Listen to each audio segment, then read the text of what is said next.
Hello, friends. Today we are going to learn a very important lesson. The name of the lesson is World Heritage, means World Heritage Sites. वैश्विक वारसा असणारी ठिकाणं.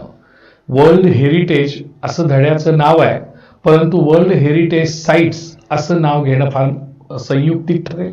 वैश्विक वारसा असलेली स्थळे, जगाचा वारसा सांगणारी स्थळे, असं हे खूप चांगला लेसन आहे. मराठी आणि सेमी मीडियम करता या ठिकाणी लक्षात घ्या, हा जो धडा आहे तो 2.6 आहे आणि इंग्लिश मीडियम करता जर आपण बघितलं तर हा लेसन 4.3 आहे. एक सुंदर अशा प्रकारचं आपण इमारतीचं चित्र बघतोय युनेस्कोचं. युनेस्को म्हणजे काय बघा sir, United nations educational Scientific and cultural organisation. म्हणजे युनेस्कोचा हा लॉंग फॉर्म आहे. संयुक्त, युनायटेड म्हणजे संयुक्त, नेशन म्हणजे राष्ट्र, एज्युकेशनल म्हणजे शैक्षणिक, सायंटिफिक म्हणजे वैज्ञानिक, कल्चरल म्हणजे सांस्कृतिक, ऑर्गनायझेशन म्हणजे संघटना. म्हणजे हा जो काही चित्र आपल्याला दाखवतोय आणि खाली सर्व देशांच्या वेगवेगळ्या देशांचे झेंडे सुद्धा आपल्याला दिसत आहेत. लक्षात घ्या, फ्लॅग्स दिसत आहेत. आणि मग हे जे काही united nations educational scientific cultural organisation आहे, ज्याला मी युनेस्को म्हणतो, ह्यांनी हे वर्ल्ड हेरिटेज साइट्स ज्या आहेत, जागतिक वारसा सांगणारी स्थळं, ती त्यांनी ठरवलेली आहेत. लक्षात घ्या, युनेस्को म्हणजे या जगामधले जे काही 100-200 राष्ट्र आहेत, नेशन्स आहेत, ह्या 200 राष्ट्रांनी एकत्र मिळून, 200 किंवा 200 पेक्षा जास्त राष्ट्रांनी एकत्र येऊन ही युनेस्को बनवलेली आहे. आणि या युनेस्कोनी वर्ल्ड हेरिटेज साइट हे निश्चित करतायत. लक्षात घ्या. बघूया, आपण लेसनला स्टार्ट करूया.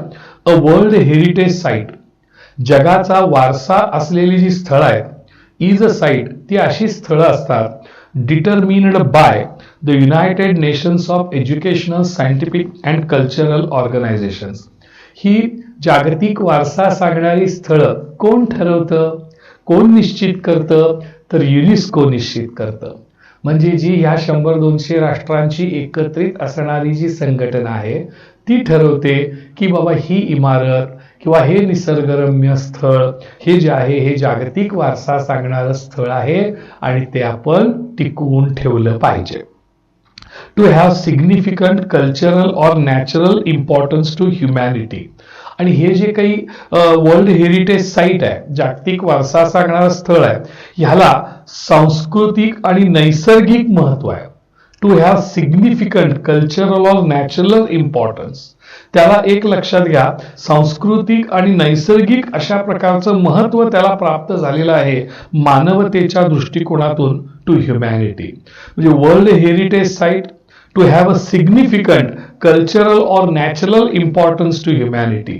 म्हणजे ही जागतिक वारसा असणारी जी स्थळं आहेत, यांना सांस्कृतिक दृष्टिकोनातून, नैसर्गिक दृष्टिकोनातून मानवतेसाठी एक महत्व असं प्राप्त झालेलं असतं. आणि ही जी स्थळं आहेत ते निश्चित कोण करतं, लक्षात घ्या, तर युनेस्को करतं. आपण युनेस्कोचा लॉंग फॉर्म बघितलेला आहे की नाही. यू म्हणजे युनायटेड, एन म्हणजे नेशन्स, ई म्हणजे एज्युकेशनल, एस म्हणजे सायंटिफिक, सी म्हणजे कल्चरल आणि ओ म्हणजे ऑर्गनायझेशन. म्हणजे संयुक्त राष्ट्रांची शैक्षणिक, वैज्ञानिक, सांस्कृतिक विषयक असणारी संघटना, ज्या संघटनामध्ये जगातले बहुतांश सगळे देश यांचा समावेश या ठिकाणी आहे. लक्षात घ्या. As such the sites are protected and maintained by international world heritage programme. अशा प्रकारची जी ठिकाणं आहेत, लक्षात घ्या, आपल्याकडे पुष्कळ ठिकाणं आहेत. तुम्हाला ताजमहल माहिती आहे का नाही? बरोबर, आग्र्याचा ताजमहल, बरोबर, विजापूरचा गोल घुमट. कधी गेलाय आपण विजापूरच्या गोल घुमटला? खूप भारी आहे, मी गेलो होतो. आणि तुम्ही अशा कधी गेलात कधी वर्ल्ड हेरिटेज साइटला, तर गाईड घ्यायचा. उगाच जाऊन दगडं बघून यायची नाही. नाहीतर आपण काय करतो, गाईडचे 100-200 रुपये वाचवतो आणि दगडं बघून येतो. तसं नाही करायचं. हा, आपण काय करायचं असं लक्षात घ्या, 100-200 रुपये जाऊ दे आणि आपण गाईड घ्यायचा. त्या गाईडनं आम्हाला सांगितलं, ते खूप लक्षात घ्या, असं गोल घुमट आतून खूप मोठा आहे आतमध्ये जवळजवळ असं एक 100-500 मीटर अंतर आहे या टोकापासून त्या टोकापर्यंत. म्हणजे आपण मारलेली हाक सुद्धा ऐकू जात नाही, मोठ्यानं मारलेली. मग त्यांनी आम्हाला सांगितलं की तिकडल्या साईडला तुम्ही फक्त कान लावा म्हणले आणि समोरच्या बाजूला तुमच्या मित्राला पाठवा आणि भिंतीकडे तोंड करून बोलायला लावा, तुम्हाला अगदी स्पीकरमधनं बोलल्यासारखं ऐकू येईल. आणि खरंच मी तुम्हाला सांगतो, हे 100-500 मीटर अंतर, अवकात फार लांब, ते पोरग एवढं बारकं दिसते लांब एवढं पलीकडे गेलेलं, आणि ते तिकडं जर बोललं तर आपल्या कानात अगदी स्पष्ट ऐकू येते. त्यानं तिकडं गाणं म्हणलं तरी आपल्याला ऐकू येते, लक्षात घ्या. इतकं येते, काय चमत्कारिक आहेत नाहीत सगळे. मग हे जे सगळे वैशिष्ट्यपूर्ण असणारी जी जागतिक मान्यता प्राप्त जी स्थळं आहेत, जसं आपण विजापूरचा गोल घुमट पाहतो, जसं आपण ताजमहल पाहतो, या ठिकाणी लक्षात घ्या चार मिनार पाहतो हैदराबादचा वगैरे बघतो की नाही आपण. तर ही सगळी जी ऐतिहासिक ठिकाणं आहेत, ही ऐतिहासिक ठिकाणं कोण ठरवतं तर युनेस्को ठरवतं. आणि त्यांनी असं सांगितलंय, ॲज सच द साइट्स, ही जी ठिकाणं आहेत आर प्रोटेक्टेड, त्यांचं रक्षण केलं जातं, अँड मेंटेन्ड, आणि त्यांची देखभाल केली जाते by the international world heritage programme. आंतरराष्ट्रीय जागतिक वारसा सांगणारा जो कार्यक्रम आहे, आंतरराष्ट्रीय वैश्विक वारसा सांगणारा जो कार्यक्रम आहे, याच्याकडून लक्षात घ्या, या कार्यक्रमाकडून, या प्रोग्रामकडून या ठिकाणांचं रक्षण केलं जातं आणि देखभाल केली जाते. आता मला सांगा, रक्षण करायचं आणि देखभाल करायची, देखभाल करायला पैसा लागतो की नाही सांगा बरं. मग हा पैसा कोण देतं सांगा सर, तर युनेस्को देतो, किंवा हा इंटरनॅशनल वर्ल्ड हेरिटेज प्रोग्राम या ठिकाणी देतो, लक्षात घ्या. आणि हा programme which is administered by the UNESCO World Heritage Committee. आणि हा कार्यक्रम कोण चालवतं, कोण इम्प्लिमेंट करतं, तर युनेस्कोची जी वर्ल्ड हेरिटेज कमिटी आहे, जागतिक वारसा सांगणारी जी समिती आहे, त्याला UWHC म्हणतात. युनेस्कोची जी वर्ल्ड हेरिटेज कमिटी आहे, ती लक्षात घ्या हा कार्यक्रम राबवते, इम्प्लिमेंट करते, ऍडमिनिस्टर करते, हा प्रोग्राम ती राबवते, लक्षात घ्या. म्हणजे असे जे सगळे उपक्रम आहेत, ते असे सगळे उपक्रम या ठिकाणी लक्षात घ्या कोण राबवतं, तर युनेस्कोची वर्ल्ड हेरिटेज कमिटी या ठिकाणी ही राबवते, लक्षात घ्या. बिकॉज वर्ल्ड हेरिटेज साइट्स, कारण हे जागतिक वारसा सांगणारी जी ठिकाणं आहेत, आर प्लेसेस, ही अशी ठिकाणं आहेत that are significant culturally and naturally, जी सांस्कृतिक दृष्ट्या आणि नैसर्गिक दृष्ट्या महत्वाची आहेत. They vary in type but include forest, lakes, monuments, buildings and cities. त्यांच्या प्रकारामध्ये विविधता आहे. व्हेरी म्हणजे विविधता आहे, पण त्याच्यामध्ये जंगलांचा समावेश आहे, लेक्सचा, तलावांचा समावेश आहे, मॉन्युमेंट्स, स्मारकांचा समावेश आहे, बिल्डिंग्स, इमारतींचा समावेश आहे, आणि शहरांचा समावेश आहे, लक्षात घ्या. बरोबर. World heritage sites can also be a combination of both cultural and natural areas. हे जे सगळे वर्ल्ड हेरिटेज साइट्स आहेत, जागतिक वारसा सांगणारी ठिकाणं आहेत, याच्यामध्ये सांस्कृतिक आणि नैसर्गिक क्षेत्रांचं एकत्रीकरण असू शकतं. म्हणजे जर का आपण बघितलं की विजापूरचा गोल घुमट, तर तिथं आपल्याला काही नॅचरल नैसर्गिक दिसत नाही बघा. किंवा हैदराबादचा चार मिनार बघितला तर तिथंही काही आपल्याला नैसर्गिक दिसत नाही, सांस्कृतिक दिसतं. किंवा आग्र्याचा ताजमहल, तिथं पण तुम्हाला सांस्कृतिक दिसतं. म्हणजे रेड फोर्ट दिल्लीचा, तिथं पण तुम्हाला काय दिसतं सांगा सर, लक्षात घ्या. या ठिकाणी हा जो तुम्हाला भाग आहे तो सांस्कृतिक दिसतो. पण तुम्ही काश्मीरला जर गेला तर तिथं जो दाल लेक आहे, जिथं लक्षात घ्या फार मोठा असा तलाव आहे, ज्या तलावामध्ये लोक नावेत राहतात, होडीत राहतात, दुकानं होडीत असतात, दवाखाने होडीत असतात, लोक सायकलनं जाण्याऐवजी होडीनं जातात, लक्षात घ्या. बरोबर की. मला समजा क्लासला जायचं असेल तर क्लास पण होडीमध्ये असतो. मग छोटी आपण कसं सायकल घेऊन जातो की नाही क्लासला, तसं होडी चालवत चालवत क्लासला जायचं, लक्षात घ्या. असा तो श्रीनगरचा दाल लेक खूप प्रसिद्ध आहे. त्याला नॅचरल साइट्स म्हणायचं, लक्षात घ्या. पण असे काही साइट्स आहेत, world heritage sites can also be a combination of both cultural and natural areas. काही जागतिक वारसा सांगणारी स्थळं आहेत, तिथं सांस्कृतिक आणि नैसर्गिक क्षेत्रांचा असं दोघांचं एकत्रीकरण असतं. एक खूप चांगलं उदाहरण त्याच्यामध्ये आहे, for example mount Huangshan. Mount Huangshan in China, चीन मधलं माउंट हंगशन. माउंट म्हणजे पर्वत, आता पर्वत म्हणजे नैसर्गिक आलंच की सर. आणि माउंट हंगशन हा जो पर्वत हंगशन आहे, त्याच्यावरचा जो राजवाडा आहे, त्याच्यावरची जी इमारत आहे, ती सांस्कृतिक महत्व असलेली आहे. आणि पर्वत वगैरे असल्यामुळे त्याला नॅचरल नैसर्गिक महत्व प्राप्त आहे. म्हणून mount Huangshan in China is a site with significance to human culture. आणि हा जो चायना मधला माउंट हंगशन हे जे ठिकाण आहे, ते लक्षात घ्या, मानवी संस्कृतीसाठी अत्यंत महत्वपूर्ण आहे. Because it played a role in historical Chinese art and literature. कारण हे जे ठिकाण आहे माउंट हंगशन, ह्यांनी खूप महत्वाची भूमिका बजावलेली आहे. हे लक्षात घ्या, खूपच महत्वाची फ्रेज आहे. टू प्ले अ रोल म्हणजे ची भूमिका बजावणे. टू प्ले अ रोल म्हणजे काय बघा सर, ची भूमिका बजावणे. आणि लक्षात घ्या, या ठिकाणानं एक अत्यंत महत्वाची भूमिका बजावलेली आहे in historical Chinese art and literature. ऐतिहासिक चायनीज कला आणि चायनीज वाङ्मय. वाङ्मय म्हणजे काय सांगा सर, लिखाण.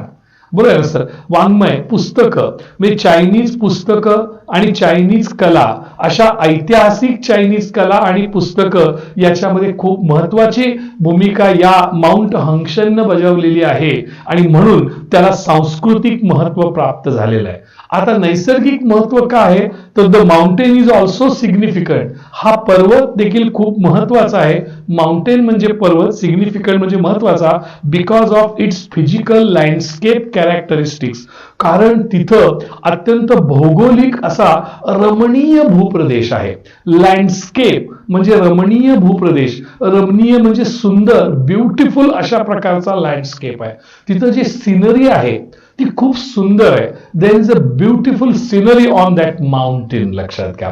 आणि फिजिकली म्हणजे जिओग्राफिकल म्हणजे भौगोलिक अशा प्रकारचा रमणीय असा भूप्रदेश असं असलेलं ते वैशिष्ट्य आहे. म्हणजे या माउंट हंगशन ह्या चायना मधल्या या ठिकाणी लक्षात घ्या, चायनीज कला, चायनीज वाङ्मय याच्यासाठी तो प्रसिद्ध आहे, म्हणजे सांस्कृतिक दृष्ट्या प्रसिद्ध आहे.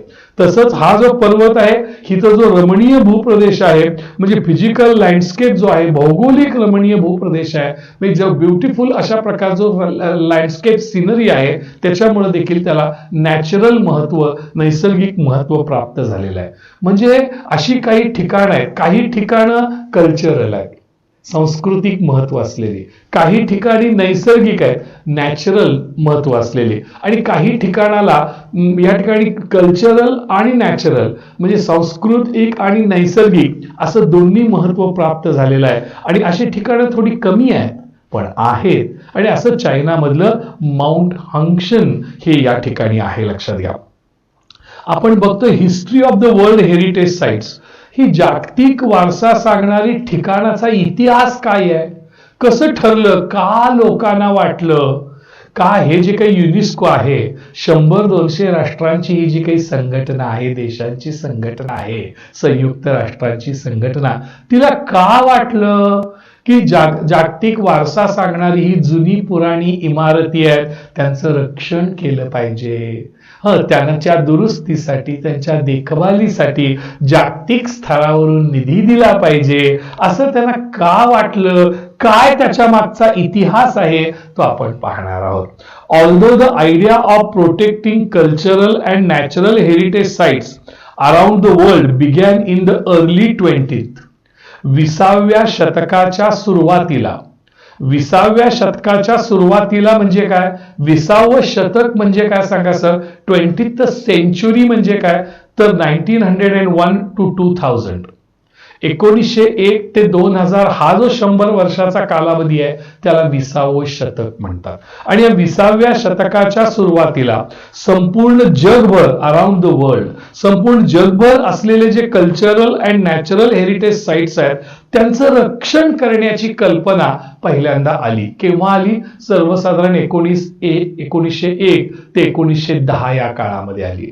लोकांच्या मनामध्ये आली की जागतिक वारसा सांगणारी छान छान जुनी पुराणी ठिकाणं आहेत, त्याचं आपण प्रोटेक्ट केलं पाहिजे, रक्षण केलं पाहिजे. We should protect these old things for our history, as a history of the human being. मानवांचा इतिहास म्हणून या जुन्या गोष्टींचं आपण रक्षण केलं पाहिजे. अशा प्रकारचा विचार 1901 ते 1910 जे 20व्या शतकाच्या सुरुवातीस लोकांच्या मनामध्ये आलेला होता. लक्षात घ्या. In the early 20th century momentum for its actual creation was not until the 1950s. पण 1950 म्हणजे 50व्या दशकापर्यंत लक्षात घ्या खरोखर काही कामाच्या या गोष्टीला काही वेग आला नाही. मोमेंटम म्हणजे काय सांगा? स्पीड, गती आली नाही. फॉर ऍक्च्युअल क्रिएशन म्हणजे प्रत्यक्ष कामाला सुरुवात व्हायला, म्हणजे जागतिक वारसा सांगणाऱ्या ठिकाणांचं रक्षण करायला प्रत्यक्ष कामाला सुरुवात व्हायला जी गती मिळाली ती 50व्या दशकामध्ये मिळाली. 50व्या दशकापर्यंत गती मिळाली नाही. 50वं दशक म्हणजे किती? तर 1951 ते 1959, 1951 to 1959 ह्याला 50वे दशक म्हणतात. लक्षात घ्या. 15th decade ह्याला म्हणतात डिकेड, 50वं दशक. मग जोपर्यंत जरी हा विचार 1901 to 1910 म्हणजे 20th centuryच्या अर्ली पार्टमध्ये जरी हा विचार लोकांच्या मनात आलेला होता की हिस्टॉरिकल साईट्सचं प्रोटेक्शन करावं, पण ऍक्च्युअल कामाची जी सुरुवात आहे, ऍक्च्युअल क्रिएशनला जी गती मिळाली ती 50व्या दशकामध्ये, इन द 15th decade, 50व्या दशकामध्ये लक्षात घ्या या ठिकाणी याला गती मिळाली. ती कशी बघा सर? 1951 ते 1959 या कालखंडामध्ये इन 1954 ला काय घडलं? This is very important. आता जे शिकवायला लागलोय ते खूप खूप महत्वाचं, important. Egypt started plans to build Aswan high dam. Aswan उंच अशा प्रकारचं धरण बांधण्याची एक योजना इजिप्तनं सुरू केली. तुम्हाला माहिती की नाही इजिप्तचं काय फेमस आहे सांगा सर? इजिप्तचे लक्षात घ्या, जसं आपल्याकडे गोल घुमट फेमस आहे, जसं आपल्याकडे चार मिनार फेमस आहे, जसं आपल्याकडे रेड फोर्ट फेमस आहे, तसं इजिप्तमध्ये काय फेमस आहेत सांगा? पिरॅमिड्स. आणि त्या पिरॅमिड्सच्या आतमध्ये हजारो वर्षापूर्वीच्या डेड बॉडीज, राजा राणींच्या वगैरे अशा प्रकारचे खूप मोठे पिरॅमिड्स, एक एक गाव वसेल इतकं मोठे पिरॅमिड्स. लक्षात घ्या. आणि अशा या इजिप्तमध्ये, इजिप्तला खूप मोठा सांस्कृतिक वारसा आहे. लक्षात घ्या. खूप जुन्या इमारती, जुन्या पिरॅमिड्स इजिप्तमध्ये आपल्याला आढळतात. मग 1954 ला काय झालं? इजिप्तने एक योजना आखली, प्लॅन आखला. कशाचा? एक डॅम बांधायचा. आणि त्या डॅमचं नाव काय आहे? Aswan high dam. To collect and control water from the Nile river. लक्षात घ्या, नाईल हे नदीचं नाव आहे. आपल्याकडे भारतामध्ये जशी गंगा नदी आहे, लक्षात घ्या, भारतामध्ये जशी गंगा नदी आहे तशी लक्षात घ्या इजिप्तमध्ये नाईल नदी आहे, खूप मोठी नदी. आणि या नाईल नदीच्या पाण्यावर नियंत्रण करण्याकरता, महापूर वगैरे येऊ नये म्हणून आणि त्या पाणी गोळा करण्याकरता म्हणून ॲस्वान धरण बांधण्याचं एक प्लॅन इजिप्तनी आखला. लक्षात घ्या. The initial plan for the dams construction, आणि सुरुवातीची जी योजना होती या धरणाच्या बांधकामाची, त्या योजनेमुळे काय झालं? Would have flooded the valley. एका दरीमध्ये खूप मोठा पाण्याचा पूर येणार होता. एका दरीमध्ये, व्हॅली म्हणजे दरी, दरी म्हणजे दोन डोंगरांच्या मधली जागा, त्याला दरी म्हणतात. लक्षात घ्या. आणि त्या दरीमध्ये सगळं पाणी साठून खूप मोठा पूर येणार होता. आणि या दरीमध्ये काय होतं माहित आहे? ह्या दरीमध्ये containing Abu Simbel temples, Abu सिम्बलची मंदिर होती. आपल्याकडे कसं महादेवाचं मंदिर असते, आपल्याकडे गणपतीचं मंदिर असते की नाही? तसं तिकडे अबू सिम्बल, अबू सिम्बलचं मंदिर कुठं होती सांगा सर? दरीमध्ये. आणि त्या दरीमध्ये पाणी येणार होतं. का? धरण बांधल्यामुळं ते पाणी अडवलं गेल्यामुळं त्या दरीमध्ये पाणी येणार होतं, लक्षात घ्या. And scores of ancient Egyptians artifacts. आणि स्कोअर्स ऑफ म्हणजे मेनी, हा शब्द नवीन आहे ना आपल्याला. स्कोअर्स म्हणजे मेनी, एन्शंट म्हणजे प्राचीन, व्हेरी ओल्ड. आणि कित्येक प्राचीन असे जे काही कृत्रिम वस्तू आहेत, आर्टिफिशियल ऑब्जेक्ट्स आहेत, जे मानव निर्मित वस्तू आहेत, त्या सगळ्या लक्षात घ्या महापुरामध्ये नष्ट होणार होत्या. ह्या दरीमध्ये काय होतं सांगा सर? तर अबू सिम्बलचं टेम्पल होतं. आणि अबू सिम्बलच्या टेम्पलमध्ये काय होतं सांगा? तर कित्येक प्राचीन अशा प्रकारच्या इजिप्त मधल्या मानव निर्मित वस्तू होत्या. आर्टिफिशियल ऑब्जेक्ट्स, आर्टिफॅक्ट्स म्हणजे आर्टिफिशियल ऑब्जेक्ट्स होत्या, कृत्रिम वस्तू होत्या, मानव निर्मित वस्तू होत्या, ज्या या महापुरामध्ये नष्ट होणार होत्या. महापूर कशामुळे येणार होता सांगा सर? तर या ठिकाणी अस्वान हाय डॅम या ठिकाणी नाईल नदीवर बांधल्यामुळं या ठिकाणी ह्या दरीमध्ये लक्षात घ्या या ठिकाणी पाणी मारण्याचा महापूर येणार होता. आणि त्याच्यामध्ये अबू सिम्बल टेम्पल आणि कित्येक मानव निर्मित अशा प्रकारच्या ज्या काही गोष्टी आहेत त्या सगळ्या या पुरामध्ये नष्ट होणार होत्या. 1954चं काय वैशिष्ट्य आहे सांगा sir? Plan to build a dam in Egypt. इजिप्तमध्ये धरण बांधण्याची योजना आखली गेली होती इन 1954ला. हे असं आपण लक्षात ठेवण्यासाठी मी उजव्या बाजूला लिहिले. ह्याला आर्टिफॅक्ट्स म्हणतात बघा सर. आर्टिफॅक्ट्स म्हणजे आर्टिफिशियल ऑब्जेक्ट्स.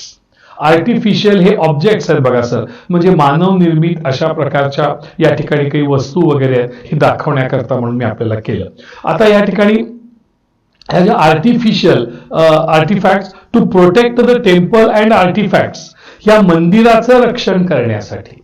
आता हे मंदिर बुडून जर बाद होणार असेल, हे अबू सिम्बल टेम्पल आणि काही मानव निर्मित अशा प्रकारच्या आर्टिफॅक्ट्स सगळे खराब होणार असतील तर त्याचं वाचवायला पाहिजे की नाही सांगा बरं? हजारो वर्षापूर्वीचं आहे, वाचवायला पाहिजे की नाही? But to protect the temples and artefacts, मग अशा प्रकारची मंदिरं आणि ही मानव निर्मित वस्तूंचं रक्षण करण्यासाठी UNESCO launched an international campaign in 1959.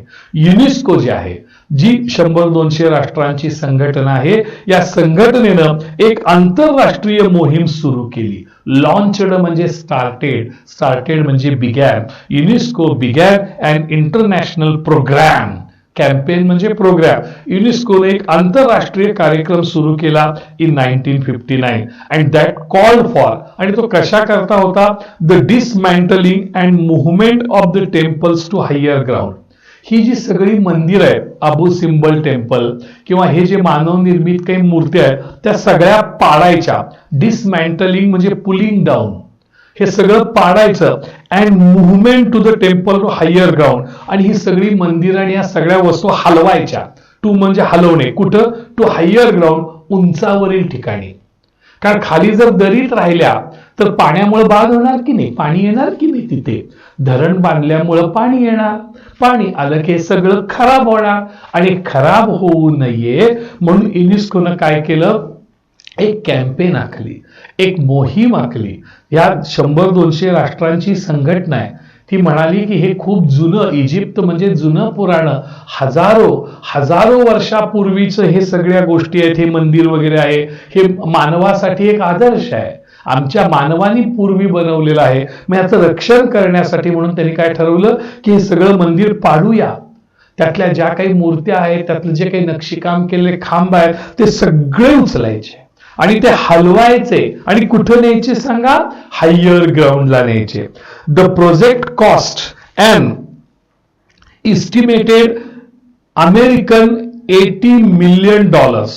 ह्या संपूर्ण प्रकल्पाचा खर्च किती होता माहित आहे? प्रोजेक्ट म्हणजे प्रकल्प म्हणजे प्लॅन, आणि त्याची कॉस्ट म्हणजे एक्सपेंडिचर, त्याचा खर्च किती होता? तर अंदाजे इस्टिमेटेड, अंदाजे खर्च होता. US म्हणजे अमेरिकन, हे असली खून म्हणजे डॉलर, यस काढलाय बघा उभी रेष, त्याला डॉलर म्हणतात. आणि अमेरिकन $80 दशलक्ष. मिलियन म्हणजे 10 lakhs, 1 मिलियन म्हणजे 10 lakh, म्हणजे 80 दशलक्ष म्हणजे 800 लाख. 800 लाख अमेरिकन डॉलर एवढा खर्च, लक्षात घ्या. 80 दशलक्ष म्हणजे काय? 80 गुणिले 10 इतके लाख. म्हणजे 800 लाख अमेरिकन डॉलर, लक्षात घ्या, इतका खर्च या ठिकाणी प्रकल्प आला होता. काय प्रकल्प आहे तर ते अबू सिम्बेलचं, लक्षात घ्या, ते मंदिर पाडायचं, तिथल्या सगळ्या मूर्त्या वगैरे उचलून उंच ठिकाणी न्यायच्या. प्रकल्पाचा खर्च सांगा, 80 दशलक्ष अमेरिकन डॉलर इतका खर्च होता. मग आता एवढा उभा कसा करायचा, तर युनेस्कोनं काही केलं की नाही, संयुक्त राष्ट्र संघटनांनी काही केलं की नाही, कसा निधी दिला बघा. तर 40 million American dollar, of which came from 50 different countries.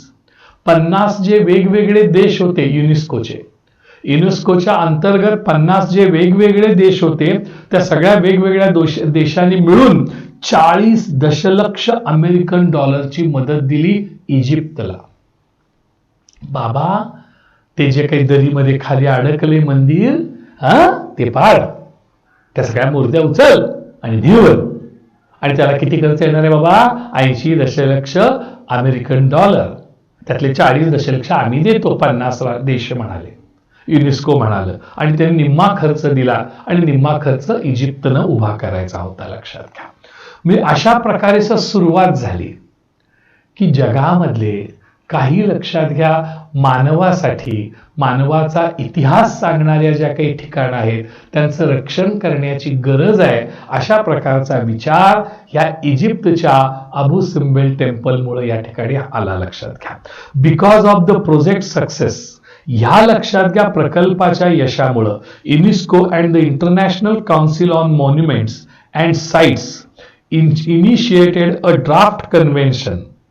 या ठिकाणी या प्रकल्पाच्या यशामुळं युनेस्को म्हणजे संयुक्त राष्ट्राची संघटना, आणखीन एक संघटना आहे, international Council on Monuments and sites, एक आंतरराष्ट्रीय स्मारक आणि ठिकाणांचं एक मंडळ बनवलेलं होतं. काउन्सिल म्हणजे मंडळ, एक आंतरराष्ट्रीय असं मॉन्युमेंट्स म्हणजे स्मारक, ऐतिहासिक स्मारक आणि ठिकाणं याचं एक मंडळ बनवलेलं होतं. आणि ह्या दोघांनी मिळून, म्हणजे युनेस्कोनं आणि international Council on Monuments and sites, म्हणजे जे काही जगभरामध्ये असलेली स्मारक आहेत त्यांच्यासाठी एक आंतरराष्ट्रीय मंडळ होतं. ह्या युनेस्कोनं आणि ह्या दोघांनी मिळून इनिशिएटेड, सुरू केलं, a draft convention. Draft convention म्हणजे मेकिंग रूल्स, नियम बनवायला सुरुवात केली, to create an international organisation. असे नियम कशा करता बनवले की आपण एक आंतरराष्ट्रीय संघटना निर्माण करू.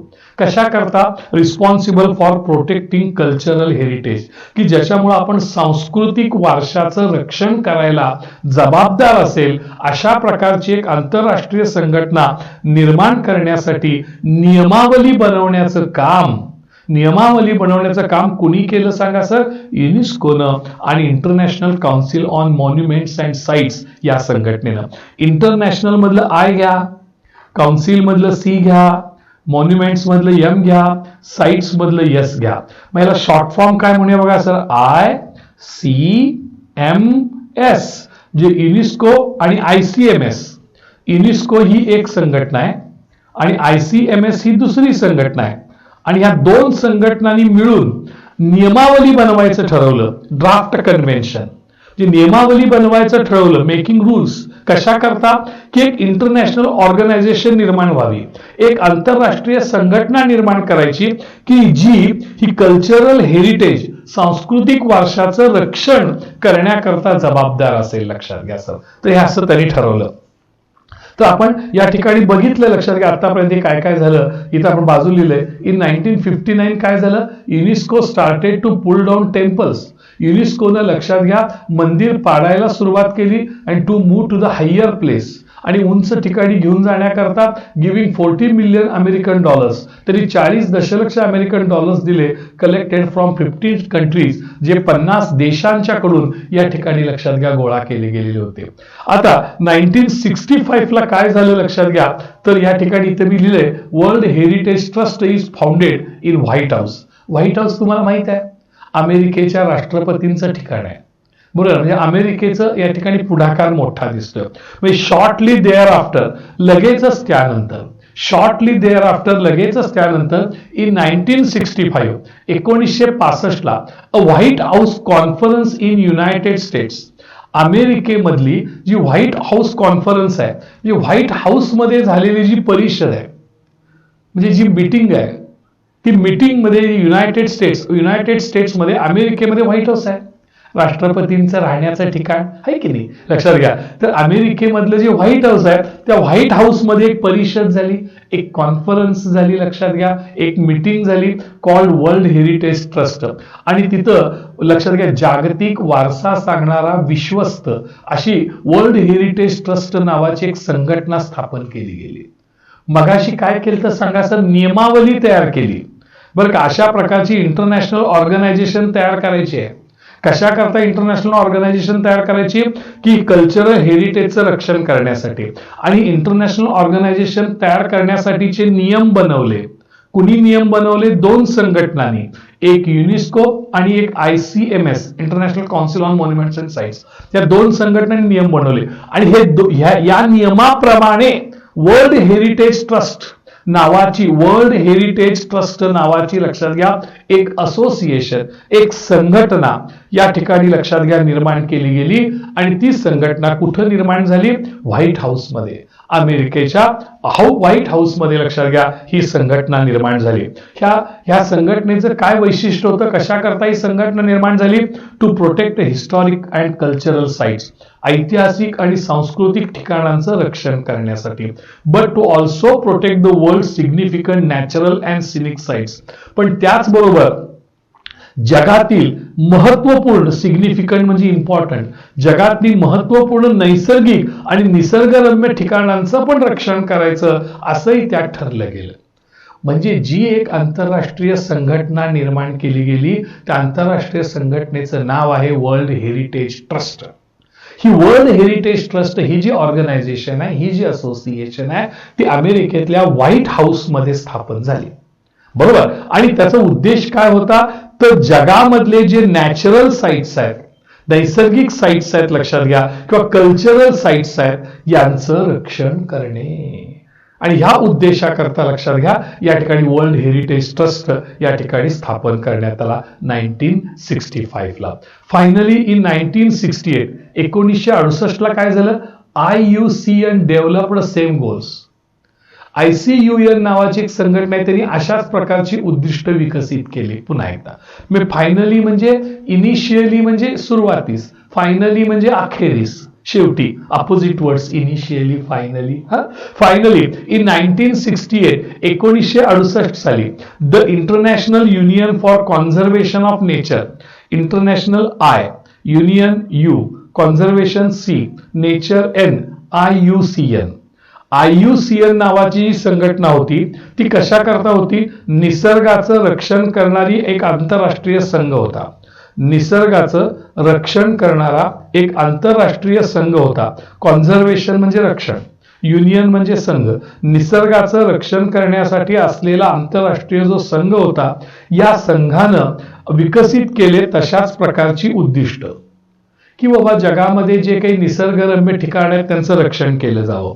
अँड प्रेझेंटेड देम, आणि त्यांनी ही जी ध्येय आहेत, उद्दिष्ट आहेत, ती सादर केली. प्रेझेंट म्हणजे सादर करणे.